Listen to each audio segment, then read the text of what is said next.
Durante mis años al frente de la administración pública, he sido testigo de cómo las estructuras criminales se enquistan en nuestras ciudades, pero lo que hemos descubierto tras el atentado contra el senador Miguel Uribe Turbay representa una de las operaciones más sofisticadas y despiadadas que hemos enfrentado en Colombia. Como ciudadano comprometido con la justicia y conocedor de primera mano de las dinámicas urbanas que permiten que estos grupos operen, puedo afirmar categóricamente que el caso de Elder José Arteaga, alias El Costeño, no es un hecho aislado, sino la punta de un iceberg que amenaza la estabilidad de nuestras instituciones democráticas. Cuando comenzamos a recibir los primeros reportes sobre el atentado, algo me inquietó profundamente.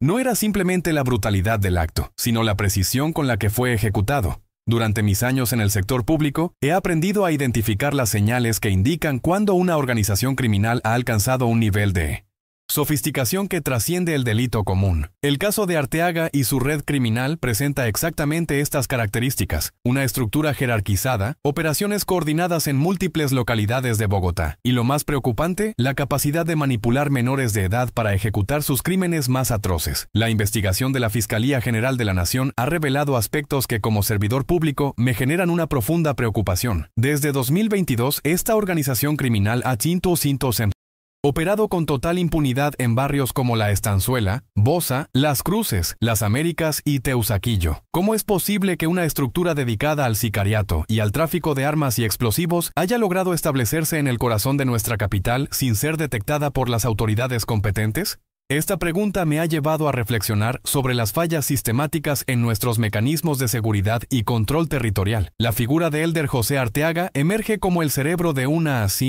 operación que no solo coordinaba el traslado de armamento y explosivos, sino que además planificaba homicidios selectivos con una frialdad que resulta escalofriante. Su papel como sicario y coordinador logístico demuestra que estamos enfrentando una nueva generación de criminales que han profesionalizado sus actividades. No son pandillas de barrio actuando por impulso, son organizaciones que operan con la eficiencia de una empresa criminal, y eso requiere una respuesta estatal igualmente sofisticada. El modus operandi revelado durante las audiencias judiciales expone un nivel de premeditación que debe alertar a todas las autoridades del país. La eliminación sistemática de pruebas tras el atentado, la venta de dispositivos móviles para evitar el rastreo, el ocultamiento de vehículos y la disposición de evidencias en el río Bogotá. Todo esto evidencia una organización que ha estudiado detalladamente los procedimientos de investigación criminal. Como exfuncionario público, reconozco que esto representa un desafío mayúsculo para nuestras instituciones de justicia. Pero lo que más me indigna de este caso es la manipulación del menor de 15 años, conocido como Tians. La Fiscalía ha documentado cómo esta organización criminal utilizó a un adolescente como sicario, llenándolo de falsas promesas de protección y complicidad policial. Este niño fue engañado, utilizado como arma y después abandonado a su suerte. Como sociedad, no podemos permitir que nuestros menores se conviertan en instrumentos de estas organizaciones criminales. La manipulación de menores para la comisión de delitos representa una de las formas más cobardes y despreciables de criminalidad. La conexión de Arteaga con el homicidio de un comerciante mexicano en Medellín sugiere que estamos ante una organización con operaciones interregionales. Durante mi gestión en el sector público, he insistido en la necesidad de fortalecer la cooperación interinstitucional para combatir estas estructuras criminales que operan sin reconocer fronteras municipales o departamentales. El caso de El Costeño confirma que necesitamos una estrategia nacional coordinada. La captura de Arteaga en la localidad de Engativá, después de 29 días de búsqueda, demuestra que cuando las autoridades trabajan de manera coordinada y con recursos suficientes, es posible desarticular estas estructuras. Sin embargo, debemos preguntarnos por qué se necesitaron casi un mes para capturar a alguien que operaba en el corazón de Bogotá. Esta demora evidencia deficiencias en nuestros sistemas de inteligencia y seguimiento criminal que deben ser corregidas inmediatamente. El hecho de que esta organización haya mantenido reuniones en bares de Santa Fe para coordinar la eliminación de pruebas demuestra una arrogancia que solo puede explicarse por la sensación de impunidad que han desarrollado. Como exfuncionario público, he visto cómo la impunidad alimenta la criminalidad y genera un círculo vicioso que debilita el Estado de Derecho. No podemos permitir que grupos criminales se sientan tan seguros como para reunirse públicamente a planificar la destrucción de evidencias. La sofisticación técnica demostrada por esta organización, desde el formateo de celulares hasta la venta coordinada de dispositivos para evitar el rastreo, indica que están recibiendo asesoría externa o que han desarrollado capacidades técnicas propias. Esto representa un salto cualitativo en la criminalidad urbana que requiere una respuesta igualmente sofisticada por parte del Estado. Como ciudadano comprometido con la construcción de un país más justo y seguro, considero que el caso de Elder José Arteaga y su organización criminal debe servir como un llamado de atención para todas las autoridades del país. No podemos seguir reaccionando a los hechos criminales. Necesitamos desarrollar capacidades de prevención y detección temprana que nos permitan desarticular estas estructuras antes de que logren consolidarse. Las IAS. Manipulación de menores. El tráfico de armas y explosivos, la comisión de homicidios selectivos y la corrupción de funcionarios públicos son síntomas de una crisis más profunda que requiere una respuesta integral. No basta con capturar a los responsables. Necesitamos entender las condiciones sociales, económicas y políticas que permiten que estas organizaciones emerjan y se consoliden en nuestros territorios. La justicia debe ser ejemplar en este caso. Los responsables del atentado contra el senador Miguel Uribe Turbay y de la manipulación del menor de edad deben recibir las sanciones más severas que contempla nuestro ordenamiento jurídico. Pero más allá de las condenas individuales, necesitamos fortalecer nuestras instituciones para prevenir que casos como estos se repitan en el futuro. Durante mi experiencia en la administración pública, he aprendido que la lucha contra el crimen organizado requiere una aproximación multidimensional. No es suficiente con la represión policial. Necesitamos inversión social en los territorios más vulnerables, fortalecimiento de la presencia estatal en zonas marginales y, sobre todo, un trabajo coordinado entre todas las instituciones del Estado.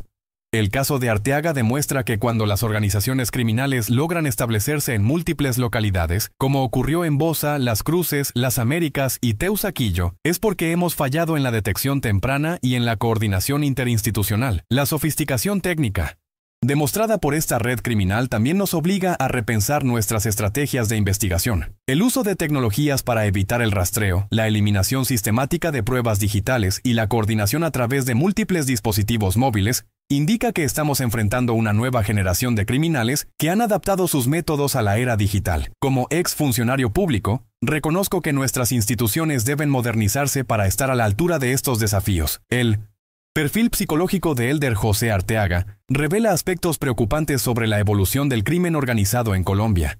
No estamos hablando de un delincuente común impulsado por necesidades económicas inmediatas, sino de un individuo que ha desarrollado una carrera criminal sofisticada, con capacidades de liderazgo y coordinación que le permitieron manejar una estructura de al menos 10 personas. Esta profesionalización del crimen requiere una respuesta estatal igualmente profesional. La infiltración de estas organizaciones en barrios estratégicos de Bogotá no es casual. Durante mis años en el sector público, he observado cómo los grupos criminales seleccionan cuidadosamente sus territorios de operación, privilegiando zonas con alta movilidad, acceso a rutas de escape y proximidad a objetivos de alto valor. La presencia de esta organización en Teusaquillo, una localidad central de Bogotá, demuestra su capacidad para operar en el corazón mismo de la capital, lo que representa un desafío mayúsculo para las autoridades de seguridad. La conexión internacional del caso, evidenciada por el homicidio del comerciante mexicano en Medellín, sugiere que estamos ante una organización con aspiraciones transnacionales. Como ex servidor público, he insistido en la necesidad de fortalecer la cooperación internacional para combatir estas estructuras que operan sin reconocer fronteras.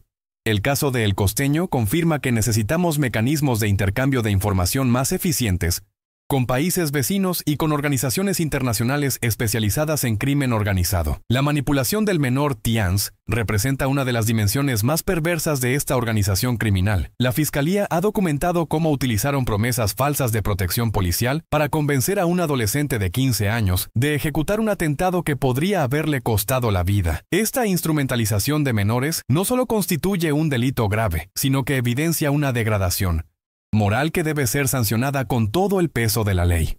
Como sociedad, tenemos la responsabilidad de proteger a nuestros niños y adolescentes de estas formas de explotación criminal.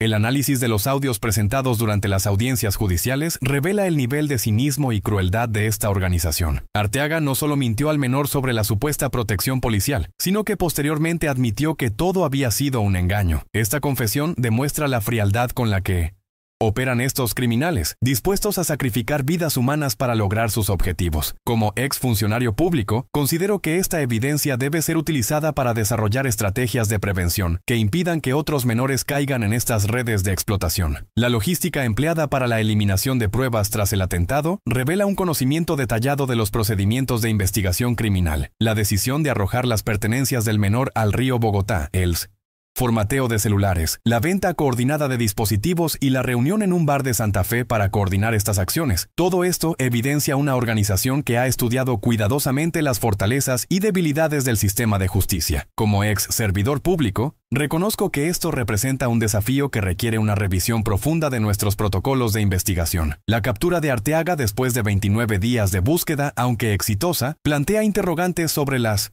eficiencia de nuestros sistemas de inteligencia criminal. Durante mi gestión en el sector público, he insistido en la necesidad de fortalecer las capacidades de seguimiento y localización de objetivos de alto valor. El hecho de que alguien como El Costeño haya logrado evadir la captura durante casi un mes operando en Bogotá, sugiere que necesitamos mejorar significativamente nuestras capacidades de inteligencia urbana.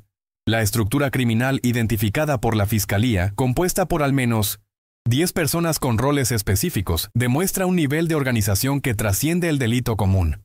William Fernando González como campanero, Carlos Eduardo Mora González como conductor, Catherine Andrea Martínez como coordinadora y el propio Arteaga como cabecilla, configuran una estructura jerarquizada que opera con la eficiencia de una empresa criminal. Esta profesionalización del crimen requiere una respuesta estatal igualmente sofisticada. El impacto social de este caso trasciende el ámbito de la seguridad ciudadana. El atentado contra un senador de la República representa un ataque directo contra la democracia y las instituciones.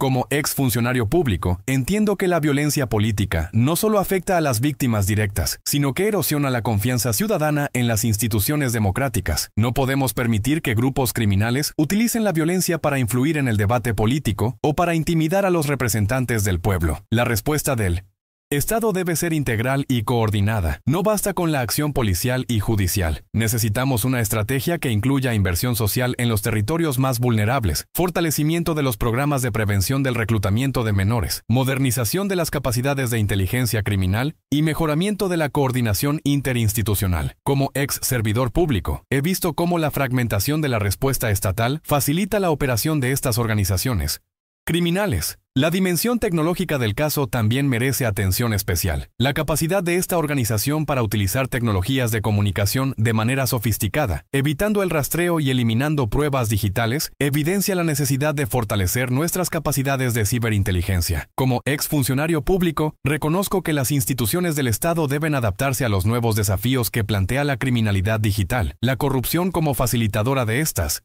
Operaciones criminales es otro aspecto que no puede ser ignorado. Aunque la investigación aún está en curso, las promesas de protección policial hechas al menor sugieren la existencia de contactos corruptos dentro de las instituciones. Como ex servidor público, he insistido en la necesidad de fortalecer los mecanismos de control interno y de transparencia para prevenir que funcionarios públicos faciliten las operaciones criminales. El mensaje que enviemos como sociedad con este caso será determinante para el futuro de la seguridad ciudadana en Colombia. Si logramos una condena ejemplar para todos los responsables, incluyendo a quienes facilitaron o encubrieron estas operaciones, estaremos enviando una señal clara de que el Estado de Derecho es más fuerte que las organizaciones criminales. Como exfuncionario público, me comprometo a seguir trabajando incansablemente por un país donde la justicia sea efectiva, la impunidad sea erradicada y nuestros niños y adolescentes estén protegidos de la explotación criminal.